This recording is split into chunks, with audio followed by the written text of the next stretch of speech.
ভিডিওটা করার কোনো ইচ্ছাই আমার ছিল না, কারণ আমি যখন যে কাজটা করি মন থেকেই করি। আমার যেটা ভালো লাগে আমি সেই কাজটা করি। আজকে আমি কি ভালো লাগার একটা কাজ করলাম সেটা অবশ্যই তোমাদের সাথে শেয়ার করব, কিন্তু সেটা ওই শেয়ার করবে। ভাই, এই দেখেন খাবার নিয়ে আসছে আমার বউ। আমি কাজের জন্য সকালে না খেয়ে বেরোইছি, সে আমার কষ্ট বুঝে আমার জন্য খাবার নিয়ে আসছে। এখন হচ্ছে এই সংসদ ভবনের সামনে বসে খাচ্ছি। কি আর করার, বউ নিয়ে আসছে, কষ্ট করে না খাইলে আরো কষ্ট পাবে, এর জন্য মনে করেন খাওয়া উচিত। তার জন্য যাই হোক না কেন খেয়ে নিলাম। আর তাকে ধন্যবাদ দিয়ে ছোট করতে চাই না, সে সারা জীবন আমার এইভাবে পাশে থাকুক, সেটাই চাই।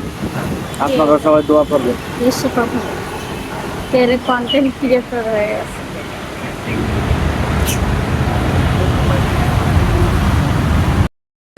আমি বাসায় যখন একা থাকি তখন হচ্ছে তার আগের দিন আমি রান্না করে রাখি, জানিও সকালে বেরিয়ে যায় বা দু একদিন লেট করে বেরোয়। যখন প্রজেক্ট থেকে কল আসে তখন সে বেরোয়।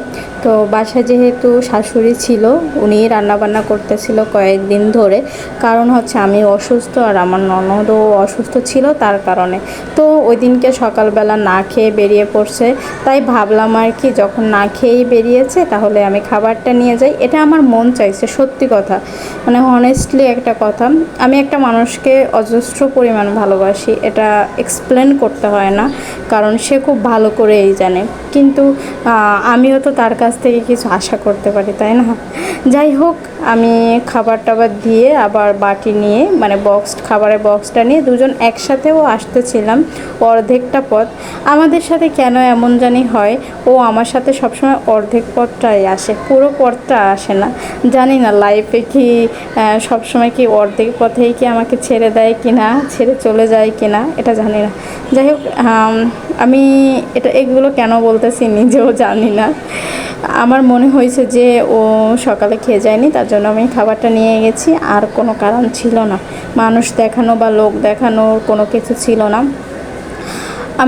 আমাদের বাসা যেহেতু ওর প্রজেক্টের কাছেই ছিল, মানে প্রজেক্ট থেকে একটু দূরে, আমি ওকে না বলেই ওর বাসায় মানে প্রজেক্টে গিয়েছিলাম। ফার্স্টে যে লোকেশান দিয়েছিল আমি সেই প্রজেক্টের ওখানে গিয়েছিলাম, তখন আবার ও অন্য প্রজেক্টে চলে গেছে। সেখান থেকে আমি আবার ও যে প্রজেক্টে ছিল তার ওদিকে মাঝামাঝি জায়গায়, যাতে ও একটু আগায় আর আমি একটু আগাই, তাহলে দুজনের সুবিধা হবে। যেহেতু এখন বাইরে প্রচণ্ড রৌদ্র আর গরম, আর আমি যেহেতু অসুস্থ, আমার এত জার্নি করাটাও অনেক টাফ হয়ে যায়। আর এই দেখো ঢাকা শহরে যে দুপুরবেলাও এত জ্যাম থাকে, এটা চিন্তার বাইরে। আর তারপর আবার এই কী গাড়িতে উঠেছিলাম জানো? এটা হচ্ছে বিআরটিসি গাড়ি, যে গাড়ি চলে তো চলে না, নড়ে তো চড়ে না। এই গাড়িতে আমার এই যে থার্ড টাইমে উঠাম। এর আগে আমি দুবার উঠেছিলাম। একটা ছিল আমার পরীক্ষার সময়, সেকেন্ড সেমিস্টার পরীক্ষার সময়, মেট্রো বন্ধ ছিল, ওই দিন উঠছিলাম, আর আজকে উঠলাম। যাই হোক, আমার মনে হয় সে খুশি হয়েছে কি না জানি না, তার কথাই হয়তো তোমরা বুঝতে পারছো সে খুশি কতটুক না কি। খুশি হোক না হোক, আমার যেটা দায়িত্ব, আমার যেটা ভালো লাগছে আমি সেটা করছি। ও প্রথমে বলছিল কেন আনছো, বোকার মতন কাজ করছো, আমি তো বাসায় যাইতাম। কিন্তু আমি জিজ্ঞাসা করছিলাম তুমি যে 6টায় আসবে, আমি আবার এত কিছু বলি নাই যে কখন বেরোবা বা কিছু। ও বুঝতে পারলে আমাকে না করে দিত, তার কারণে আমি নিয়ে গেছি।